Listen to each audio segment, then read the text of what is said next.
Welcome dear students, today we are going to discuss calculation of angles and bearings. After covering this topic, you will be able to define the terms forebearing and back bearing. You will be able to describe the relation between forebearing and back bearing, and you will be able to calculate the angles from the given bearings, and you will be able to calculate the bearings from the given angle. Mainly अगर यहाँ से exam point of view से questions को discuss करते हैं तो यहाँ से मोस्टली क्वेश्चंस आपके पास बनते हैं objective type questions, short answer type और लॉन्ग आंसर टाइप, तीनों टाइप के क्वेश्चंस बनते हैं और अधिकतर क्वेश्चंस यहाँ पे न्यूमेरिकल टाइप्स आने के चांसेस ज्यादा हैं। इनफैक्ट न्यूमेरिकल टाइप क्वेश्चंस ही यहाँ से मोस्टली फॉर्म होते हैं इस टॉपिक से। लिंकेज विद अदर टॉपिक्स की बात करते हैं तो देखिए, हमें अगर कोई भी ट्रेवर्स बनाना है, मान लो आपको किसी भी एक शेप को, सर्वे लाइन की शेप को एक्सप्लेन करना है या बनाना है। फॉर एग्जाम्पल आपके पास एक रेक्टेंगल है, तो उस रेक्टेंगल में आपके पास जो भी वैल्यूज दी जाएंगी वो वैल्यूज दी जाएंगी बियरिंग के बेसिस पे। तो इन बियरिंग के बेसिस पे आपको इनके बीच में एंगल्स की कैलकुलेशन करनी होगी, या फिर आपके पास इस शेप में एंगल्स दिए जाएंगे जिनके बेसिस पे हमें बियरिंग्स को डिटरमाइन करना होता है, ताकि हम लोग एक रिलेशन एस्टैब्लिश कर सके एंगल्स और बियरिंग्स के बेसिस पे। तो आइए स्टार्ट करते हैं हमारे फर्स्ट लर्निंग आउटकम से, which is define the terms such as fore bearing and back bearing. देखिए, एक एग्जाम्पल से समझते हैं term fore bearing and back bearing. मेरे पास एक लाइन मुझे ड्रॉ करनी है, लाइन ए बी। इस लाइन ए बी में लाइन ए से जो आपके पास जब आपको बियरिंग गिवन थी, तो ये बियरिंग आपको गिवन है यहाँ पे थीटा, जिसको हमने नॉर्थ डायरेक्शन से मेजर किया है। तो नॉर्थ डायरेक्शन से मेजर करने के साथ ये आपके पास आ गई लाइन ए बी का एंगल। तो अब देखिए, जब भी मैं ए पॉइंट से बी पॉइंट की तरफ मूव कर रहा हूं, तो ए से बी में जो बियरिंग मेरे पास आ रही है, इस बियरिंग को नाम दिया जाएगा फोर बियरिंग। अब इसी लाइन ए बी के लिए अगर मैं मूव करता हूं from point B to point A, तो अब मेरे पास बैकवर्ड डायरेक्शन में जो बियरिंग आएगी उस बियरिंग को हम लोग नाम देंगे बैक बियरिंग। देखिए, पॉइंट ए, पॉइंट बी, मैं मूव कर रहा हूं ए से बी, तो ए पॉइंट जो है मेरे पास, अगर मैं बोलता हूं लाइन ए बी की फोर बियरिंग, तो इसका मतलब मैं ए से बी की तरफ मूव कर रहा हूं और उस टाइम पे जो बियरिंग होगी उस बियरिंग को नाम दिया जाएगा फोर बियरिंग। राइट, अब मैं बात तो कर रहा हूं कि ए से बी की लाइन ए बी, लेकिन मैं मूवमेंट हो रही है मेरे पास बी से ए की तरफ, तो उसको हम लोग नाम दे देंगे बैक बियरिंग। तो सबसे पहले फोर बियरिंग की अगर डेफिनेशन लिखे जाए तो हम लोग इसी तरीके से लिखते हैं।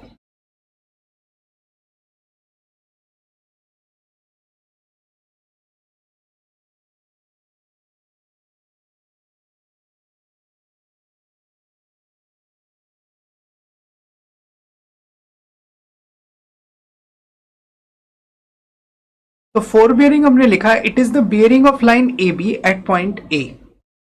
ए से बी की तरफ जाते हुए पॉइंट ए के ऊपर जो बियरिंग आएगी उस बियरिंग को नाम दिया जाएगा फोर बियरिंग। सेम ऐसे ही अगर मुझे बैक बियरिंग लिखना हो,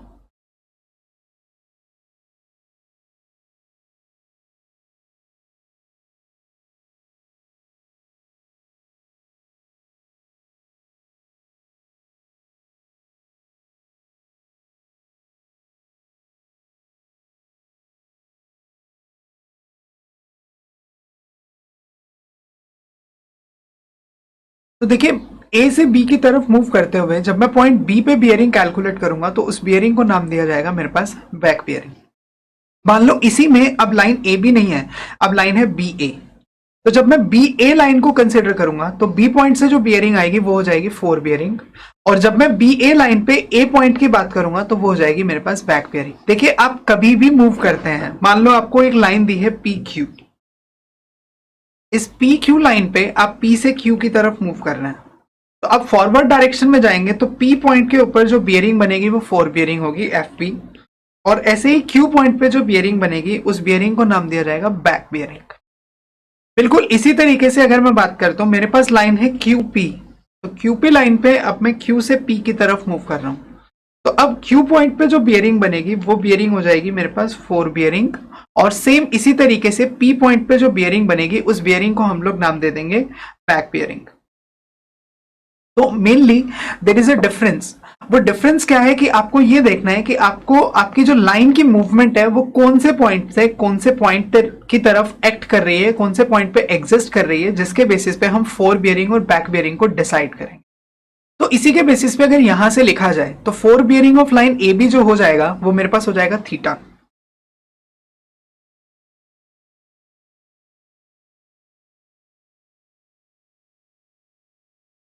और इसी तरीके से अगर मुझे back bearing of line A B लिखना हो,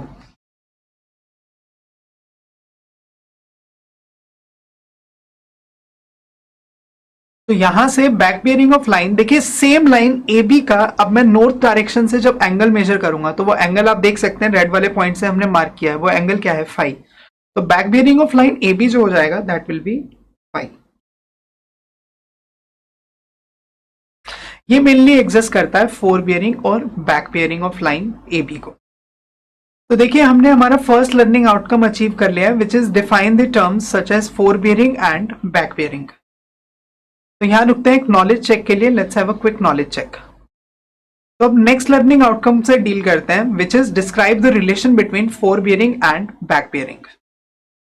तो देखिए अब आपको एक रिलेशन एस्टैब्लिश करना है, relation between fore bearing and back bearing.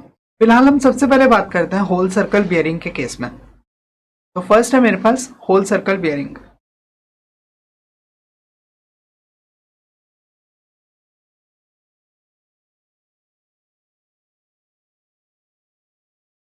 तो जब होल सर्कल बियरिंग का केस आपके पास गिवन होगा तो इसके बेसिस में हम लोग लिखते हैं यहां पे fore bearing of line A B,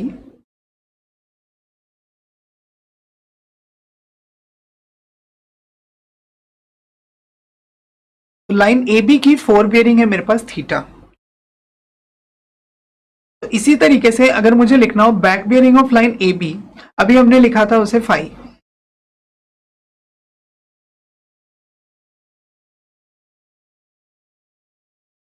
आपको इस फाई और थीटा के बेसिस पे रिलेशन एस्टैब्लिश करना है। देखिए यहां पे अगर देखा जाए, इस पर्टिकुलर पॉइंट पे अगर हम देखते हैं तो आप देखिए यहां पे जब मैं बी पॉइंट को फॉलो करके चल रहा हूं, जब हम बी पॉइंट पे हैं तो बी पॉइंट पे एंगल चाहिए मुझे फाई की वैल्यू चाहिए और एंगल थीटा मेरे पास अवेलेबल है। यहां से ये वाला एंगल है फिक्स, एक स्ट्रेट लाइन है जिसमें ये एंगल रहेगा 180 डिग्री। तो अगर मैं इस 180 डिग्री में थीटा को ऐड कर दूं, थीटा को ऐड करने के साथ साथ मेरे पास जो वैल्यू आएगी, मेरे पास फाई की वैल्यू आ जाएगी। तो इनडायरेक्टली हम लोग ये लिख सकते हैं बैक बियरिंग जो आएगा वो फोर बियरिंग में जब हम 180 डिग्री को ऐड करेंगे तो मेरे पास आ जाएगी बैक बियरिंग।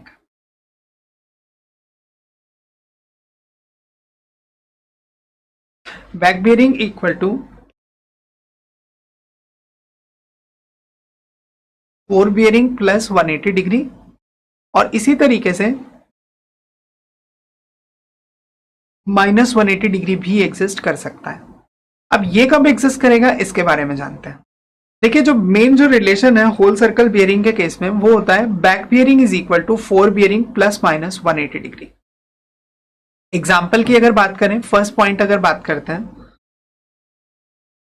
तो फर्स्ट पॉइंट ये बोलता है जब फोर बियरिंग की वैल्यू 180 डिग्री से कम होगी,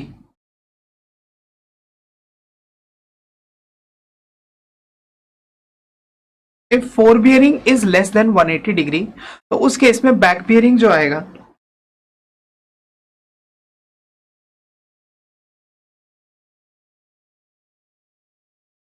फोर बियरिंग प्लस 180 डिग्री।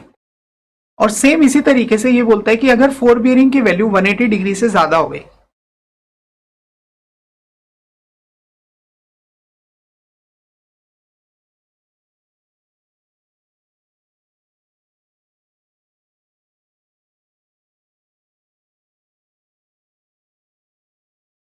अगर फोर बियरिंग की वैल्यू 180 डिग्री से ज्यादा हो गई तो उस कंडीशन में हम लेके चलेंगे बैक बियरिंग इक्वल टू, देखिए जो पहला पॉइंट है, पहला पॉइंट तो हम इस डायग्राम से भी समझ सकते हैं।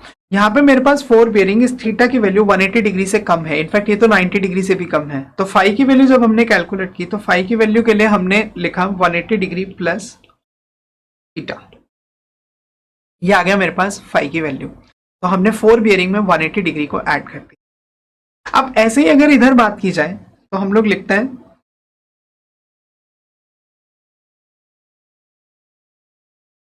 तो देखिए अब लाइन है मेरे पास लाइन ए बी, इस पे फोर बियरिंग और बैक बियरिंग को आपको डिस्कस करना है।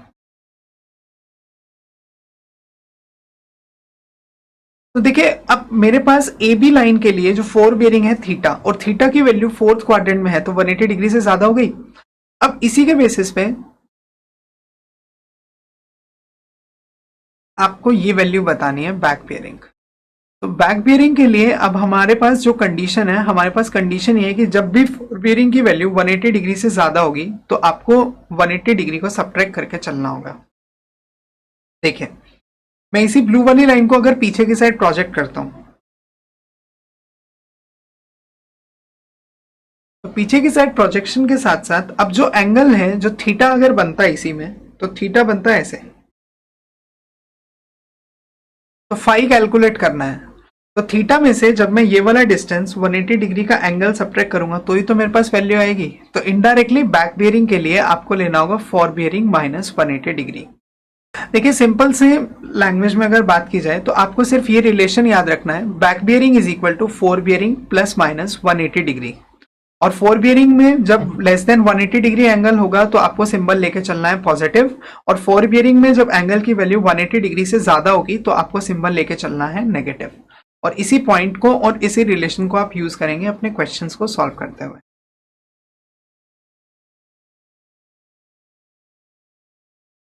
सेकेंड केस ये बोलता है इसी में,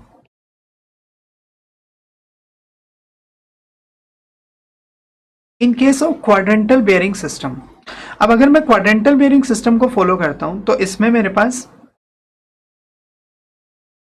वैल्यू को कैलकुलेट करना है इधर से। अब देखिए, क्वाड्रेंटल बेयरिंग सिस्टम में साउथ और नॉर्थ में से जो भी पास होता है हम लोग वहां से वैल्यूज नोट करते हैं। तो इनडायरेक्टली मैं इस वैल्यू को कहां से नोट करूंगा? साउथ से। तो जब हम इसे साउथ से वेस्ट की तरफ नोट करेंगे तो मेरे पास ऑल्टरनेट एंगल होने के कारण से जो एंगल आएगा वो एंगल की वैल्यू थीटा वन ही आएगी। तो मेरे पास जो बैक बियरिंग होगी यहाँ पे, इस बैक बियरिंग की वैल्यू आएगी मेरे पास साउथ थीटा वन वेस्ट। देखिए, क्वाड्रेंटल बियरिंग सिस्टम में फोर बियरिंग को बैक बियरिंग में या फिर बैक बियरिंग को फोर बियरिंग में कन्वर्ट करना बहुत आसान है, वेरी सिंपल। आसान कैसे है? एंगल आपका एज इट इज रहने वाला है, जो भी एंगल आपको दिया होगा, बस आपको नॉर्थ को साउथ से रिप्लेस करना है और ईस्ट को वेस्ट से। मतलब अगर मैं इसे टेबल फॉर्म में लिखता हूं तो देखिए, मेरे पास क्वाड्रेंटल बियरिंग सिस्टम के केस में फोर बियरिंग दी है।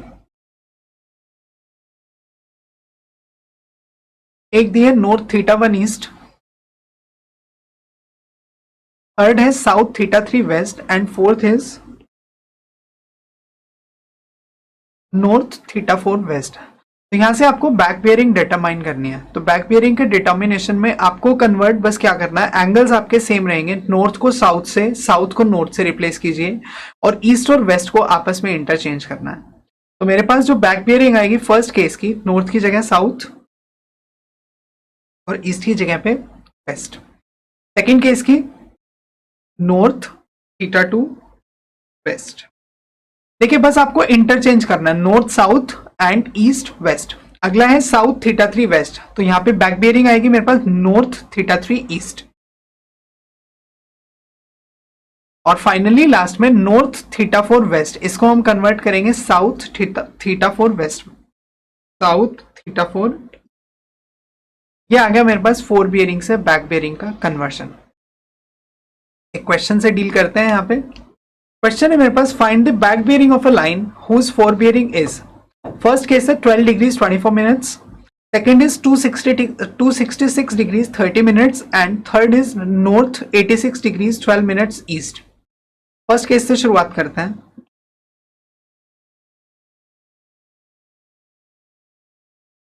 देखिए, फॉर बियरिंग दिया है 12 डिग्रीज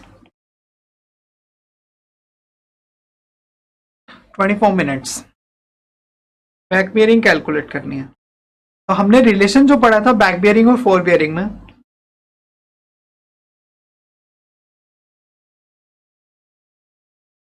ये था four bearing equal two plus minus 180 degrees. अब फोर बियरिंग की वैल्यू अगर 180 डिग्री से कम होगी तो उस केस में हम ऐड करके चलेंगे, और फोर बियरिंग की वैल्यू अगर 180 डिग्री से ज्यादा होगी तो उस केस में सब्ट्रैक्शन लिया जाएगा। तो मेरे पास एंगल दे रखा है 12 डिग्रीज 24 मिनट्स, तो ये जो वैल्यू है ये 180 डिग्री से कम होने के कारण से एडिशन आएगा। तो बैक बियरिंग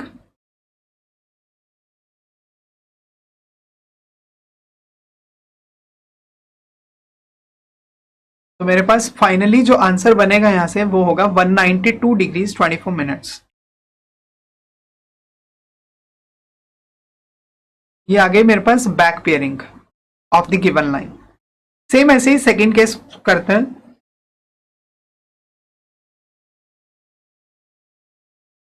सेकेंड केस में फोर बियरिंग,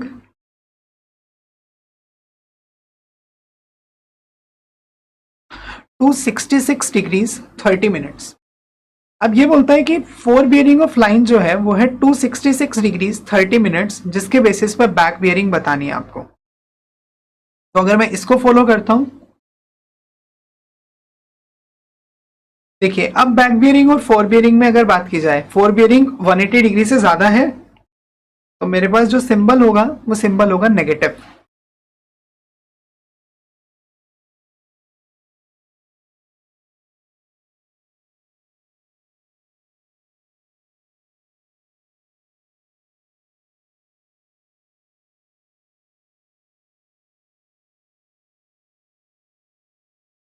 तो सॉल्व करने के बाद यहां से मेरे पास बैक बियरिंग की वैल्यू आ गई 86 degrees 30 minutes.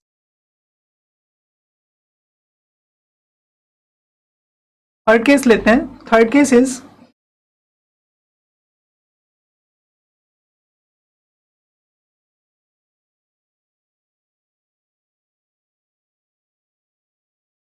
North 86 degrees 12 minutes east.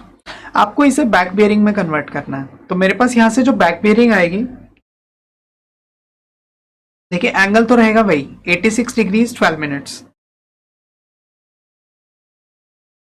North को कन्वर्ट करना है साउथ में और ईस्ट को कन्वर्ट करना है आपको वेस्ट में।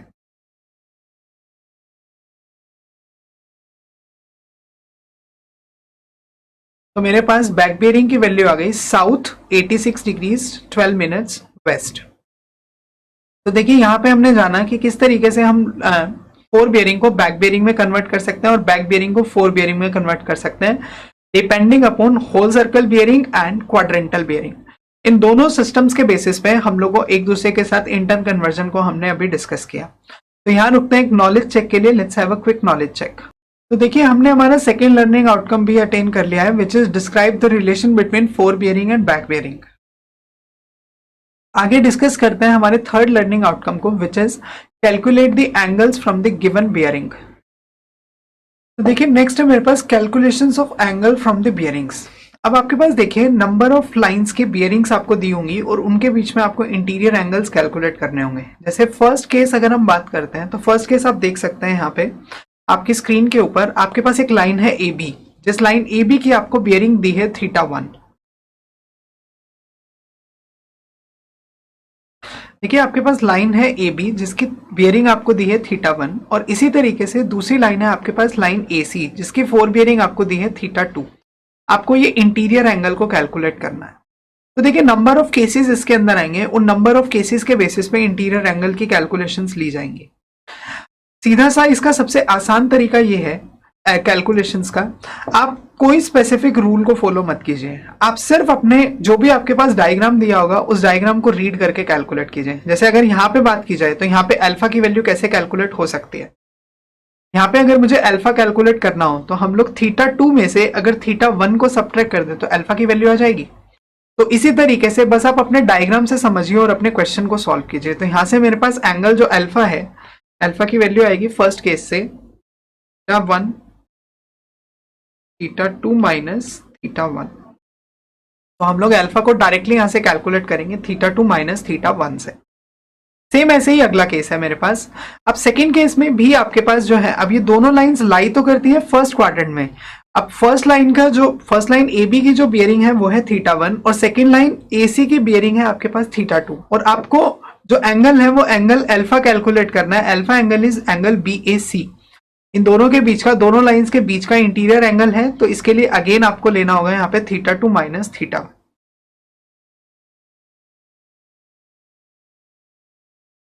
तो मेरे पास वैल्यू यहां पे भी वही आई है θ2 माइनस θ1। आगे नेक्स्ट केस को समझते हैं। नेक्स्ट आगे जो केस है मेरे पास, वो केस ये है कि अब यहां पे आपके पास होल सर्कल बियरिंग नहीं दी है, यहां पे क्वाड्रेंटल बियरिंग दी है। जैसे ए से बी आपको दिया है θ1 नॉर्थ साउथ, तो इस क्वाड्रेंटल बियरिंग में नीचे वाले पार्ट का जो आपको एंगल दिया है वो है θ2। आपको कैलकुलेट करना है यहाँ पे अल्फा। कैसे हो सकता है कैलकुलेट?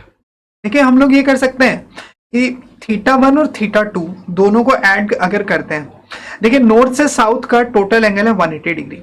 अगर हम 180 डिग्री एंगल में से θ1 और θ2 को सब्ट्रैक्ट करते हैं तो अल्फा की वैल्यू आ जाएगी मेरे पास। तो यहाँ पे अल्फा जो आएगा मेरे पास, alpha will be equal to 180 degree minus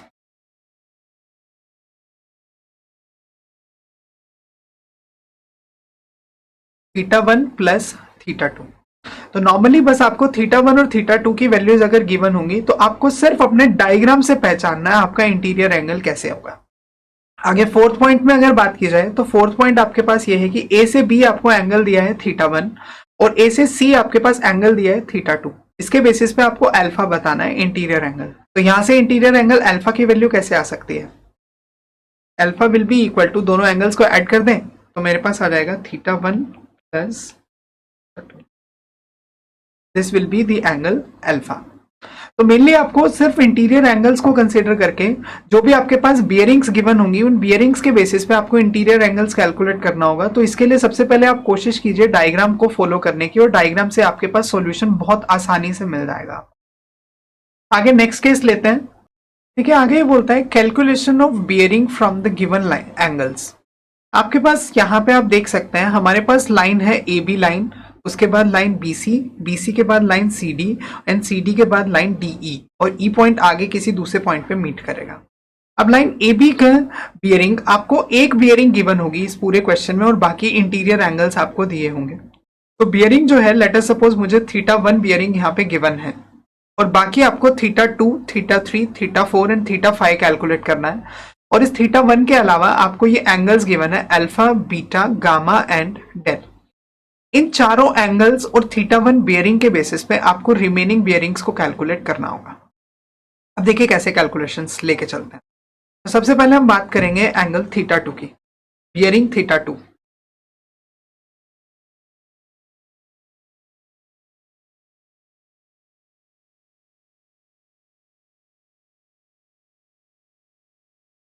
bearing of line BC, जिसको हमने लिखा है θ2। देखिए ए बी लाइन की अगर बियरिंग की बात करते हैं, fore bearing of line A B, ये है मेरे पास θ1। अगर मैं यहीं से back bearing of line A B calculate करूं, back bearing of line A B, देखिए मैंने बी पॉइंट को आगे की साइड प्रोजेक्ट किया। जब मैंने बी पॉइंट को आगे की साइड प्रोजेक्ट किया तो इसमें मेरे पास ये वाला एंगल जो गिवन है, दिस एंगल इज θ1। देखिए मेरे पास जो θ1 एंगल है, इस θ1 एंगल में से अगर हम लोग अल्फा को ऐड कर दें, तो अल्फा को ऐड करने का मतलब मैंने इस पॉइंट को भी ऐड कर दिया और इसके साथ साथ ये वाला पार्ट भी एक बार दोबारा से ऐड कर दिया है। और इस θ1 प्लस अल्फा में से अगर हम लोग 180 डिग्री को सब्ट्रैक्ट कर दें तो मेरे पास line bearing of line BC आ जाएगा। देखिए तो θ2 की कैलकुलेशंस के लिए हम सबसे पहले एडिशन लेंगे θ1 प्लस अल्फा माइनस 180 डिग्री का। तो जो θ1 है मेरे पास, इस θ1 में हमने अल्फा को ऐड किया।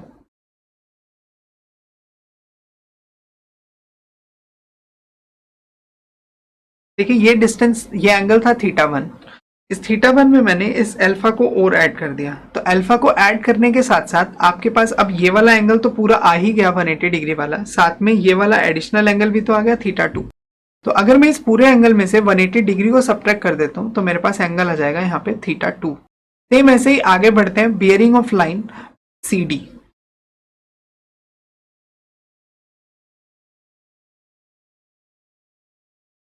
बियरिंग ऑफ लाइन CD का मतलब है हमें कैलकुलेट करना है θ3। अब θ3 में अगर बात की जाए, देखिए इधर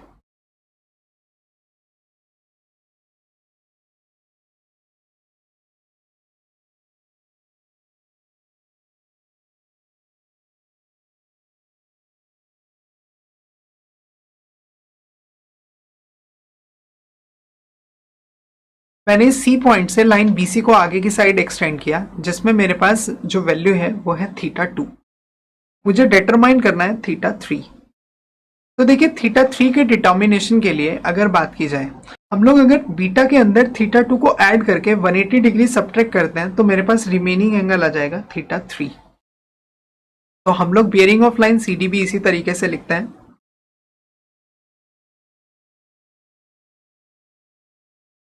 theta 2 plus beta minus 180 degree. आगे नेक्स्ट पॉइंट पे मूव करते हैं, which is bearing of line DE.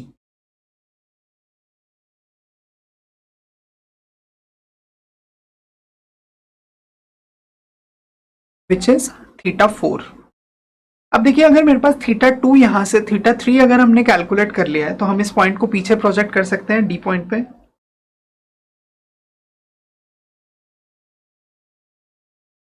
अब वैल्यू जो है मेरे पास, ये वैल्यू है थीटा 3। अब देखिए पिछले वाला केस है, जैसा केस हमारे पास पॉइंट बी पे था उसी तरीके का केस है। थीटा 3 में गामा को ऐड करके अगर हम लोग 180 डिग्री सब्ट्रैक्ट कर देते हैं तो मेरे पास आ जाएगा थीटा 4 की value.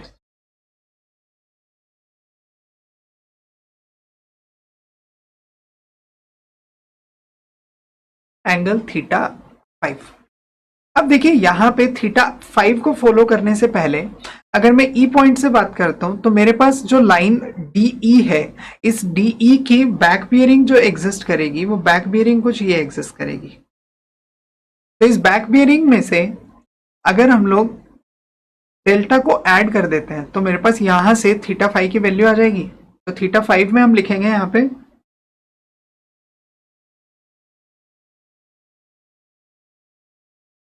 Back bearing of line DE plus del.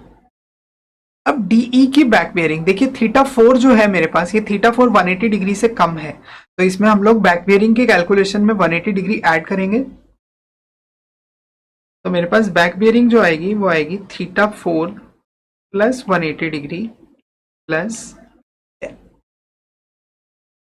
तो theta 4 plus 180 degree plus del के बेसिस पे हम लोग थीटा 5 को कैलकुलेट कर सकते हैं। देखिए यहाँ पे भी आपको ये इनके लिए कोई स्पेसिफिक फॉर्मूला नोट करने की जरूरत नहीं है, मैंने सिर्फ एक आपको एक जनरल सा मेथड बताया है कि आप अपने जितने भी एंगल्स आपको दिए होंगे उन एंगल्स को आप मार्क करके चलिए और उसके बेसिस पे जो भी पूछे गए हैं एंगल्स या फिर बियरिंग्स आप उनको डिटरमाइन कर सकते हैं। एक क्वेश्चन लेते हैं और उस क्वेश्चन से डील करते हैं। क्वेश्चन है, following bearings were observed with a compass, calculate the interior angles. आपके पास इन लाइंस की बियरिंग दी है, line A B B C C D D E and E A की, और इसके बेसिस पे आपसे 4 बियरिंग देके आपको बोला गया है इंटीरियर एंगल्स कैलकुलेट करो। तो सबसे पहले हम लोग एक काम करते हैं, इससे ट्रेवर्स को ड्रॉ करने की कोशिश करते हैं।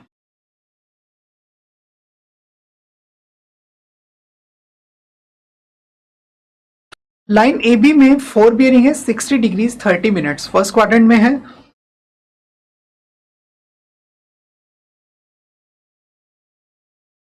आगे बात करते हैं बी पॉइंट से, लाइन बीसी, बीसी की आपके पास वैल्यू दे रखी है 122 डिग्रीज। अब 122 डिग्रीज सेकेंड क्वाड्रेंट में लाई करेगा, तो सेकेंड क्वाड्रेंट के बेसिस पे आपके पास बनेगा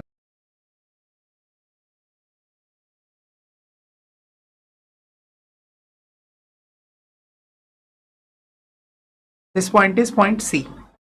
अब सी पॉइंट पे अगर बात की जाए तो सी से हम लोग डी की बात कर रहे हैं। सी डी जो है ये है 46 डिग्रीज 0 मिनट्स, ये भी फर्स्ट क्वाड्रेंट में है।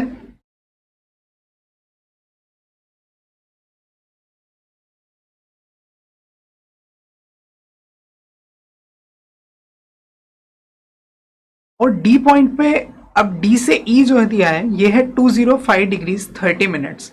तो 205 जो है ये 205 एग्जिस्ट करता है थर्ड क्वाड्रेंट में, तो थर्ड क्वाड्रेंट के बेसिस पे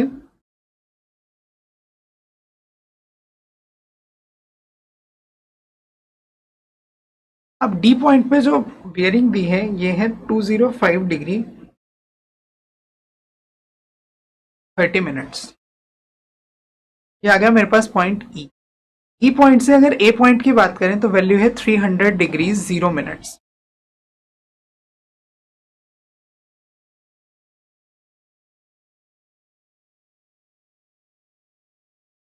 तो ये बन गया मेरे पास कुछ इस तरीके से ट्रैवर्स, जिनके बेसिस पे आपको ये वैल्यूज कैलकुलेट करनी है।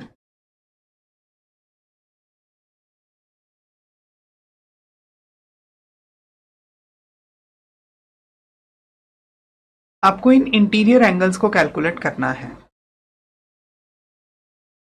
अब देखिए सबसे पहले बात करते हैं एंगल ए की।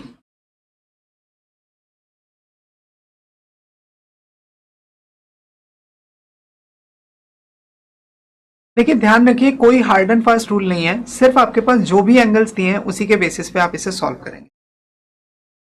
देखिए एंगल ए में हम लोग ये लिख सकते हैं, एंगल लाइन ए बी की फोर बियरिंग है मेरे पास 60 डिग्रीज 30 मिनट्स। अगर हमारे पास ये वाला एंगल आ जाए, मैं मार्क कर रहा हूं ग्रीन से, अगर हमारे पास ये वाला एंगल आ जाए और इस एंगल में से हम लोग fore bearing of line A B subtract कर दें तो रिमेनिंग एंगल आ जाएगा। तो इनडायरेक्टली आपको चाहिए ये वाला एंगल। तो इस एंगल को फॉलो करने के लिए हम लोग ये लिख सकते हैं, यहां पे जो एंगल ए होगा ये होगा back bearing of line E A. E A की बैक बियरिंग में से अगर मैं फोर बियरिंग ए बी की सब्ट्रैक्ट करता हूं तो मेरे पास एंगल आ जाएगा। तो एंगल ए में हम लिखते हैं back bearing of line E A minus fore bearing of line A B.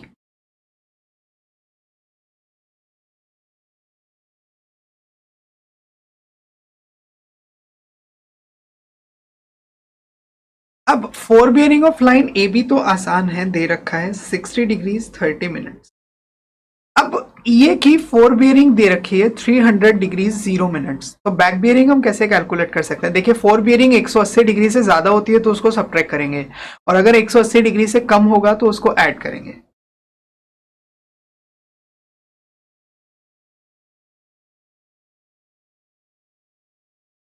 ये बनेगा। तो यहां से मेरे पास एंगल ए आ जाएगा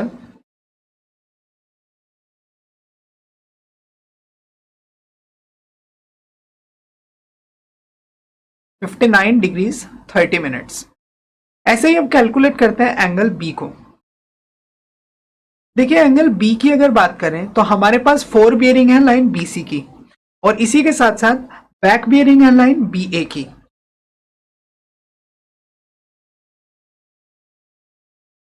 तो अगर हम ए बी की बैक बियरिंग में से बी सी की फोर बियरिंग सब्ट्रैक्ट कर दें तो मेरे पास एंगल आ जाएगा। ऐसे ही आपको कैलकुलेट करना है। तो हम लोग लिखते हैं back bearing of line A B minus fore bearing of line B C. अब back bearing of line A B की अगर बात करते हैं तो हम लोगों के पास fore bearing of A B given है 60 डिग्रीज 30 मिनट्स। तो इसके बेसिस पे बैक बियरिंग आ जाएगी आपके पास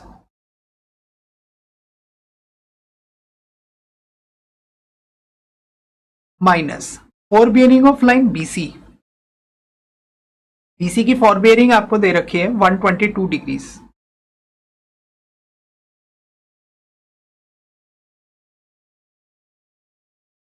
तो मेरे पास एंगल बी आ गया 118 डिग्रीज 30 मिनट्स। अब इसी तरीके से कैलकुलेट करते हैं एंगल सी को।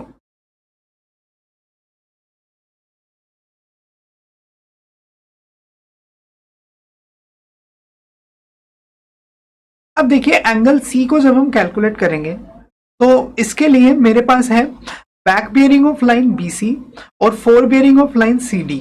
तो back bearing of line BC में से अगर हम लोग fore bearing of line CD को सब्ट्रैक्ट कर दे तो वैल्यू आएगी।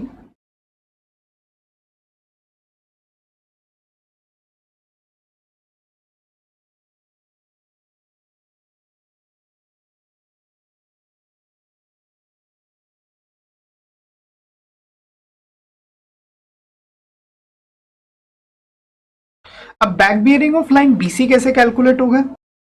तो back bearing of line BC के लिए आपको fore bearing of line BC में 180 डिग्रीज ऐड करना पड़ेगा। तो 180 degrees plus 122 degrees minus fore bearing of line CD. CD की आपको फोर बियरिंग दी है 46 डिग्रीज।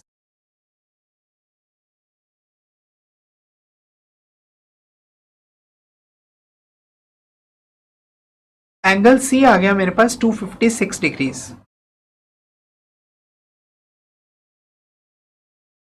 अब बात करते हैं एंगल डी की। अब एंगल डी में भी हमें इसी तरीके से लिखना है back bearing of line C D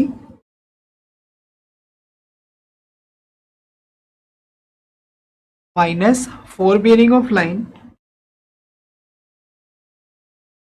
DE। अब बैक बेयरिंग ऑफ CD की अगर बात करते हैं तो 180 डिग्रीज प्लस 46 डिग्रीज, तो मेरे पास एंगल D आ जाएगा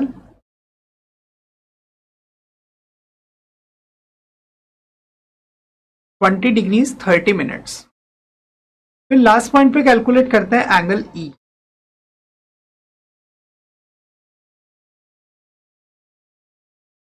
एंगल E के लिए अब back bearing of line, back bearing of line DE में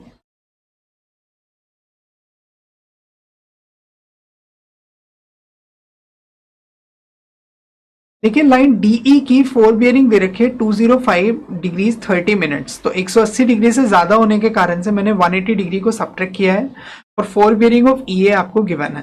तो देखिए मेरे पास एंगल E की वैल्यू आ गई -274 डिग्रीज 30 मिनट्स। देखिए जब मैंने फोर बियरिंग ऑफ DE में से, देखिए जब मैंने बैक बियरिंग ऑफ DE में से, ये था मेरे पास, इसमें से मैंने फोर बियरिंग ऑफ EA को सब्ट्रैक्ट किया, तो मैंने तो एक्सटीरियर एंगल कैलकुलेट कर लिया, मुझे चाहिए था इंटीरियर एंगल। तो हम लोगों को अब क्या करना पड़ेगा, 360 डिग्रीज को ऐड करना पड़ेगा यहां पे। तो एंगल E में आपके पास आएगा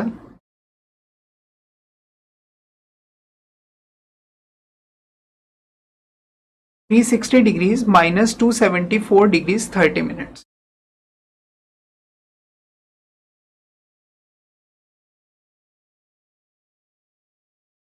तो यहां से आ जाएगा आपके पास एंगल E। तो मेनली देखिए आपके पास जो भी ट्रैवर्स आपको दिया जाएगा, जो भी आपको कंडीशंस दी जाएंगी, उन कंडीशंस के बेसिस पे आपको यहाँ पे जानना है कि किस तरीके से कंपास का यूज करके आप फोर बियरिंग बैक बियरिंग को कैलकुलेट करेंगे और उनके कन्वर्जन के बेसिस पे आपको एंगल्स की कैलकुलेशन को जानना होगा। देखिए हमने हमारा लास्ट लर्निंग आउटकम भी कंप्लीट कर लिया है, which is calculate the angles from the given bearing and bearing from the given angles.